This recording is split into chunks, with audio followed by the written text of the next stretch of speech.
Guys, mga kalods, ilalagay natin ang mga lamas dyan sa ilalim para medyo mabango-bango siya. At syempre, aayusin natin dyan si main ingredients, tilapia. Diba? Tilapia. Oh, yan guys.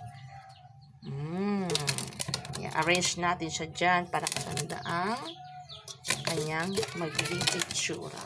Ilalagay natin ang sobrang mga recado. Ayan.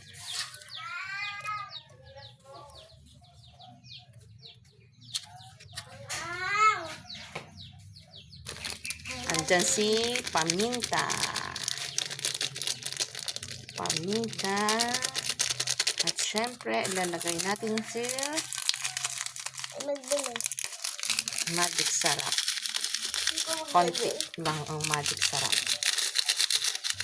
Dadagdagan lang natin mamaya kung ano magiging lasa. At syempre, ang ating gulay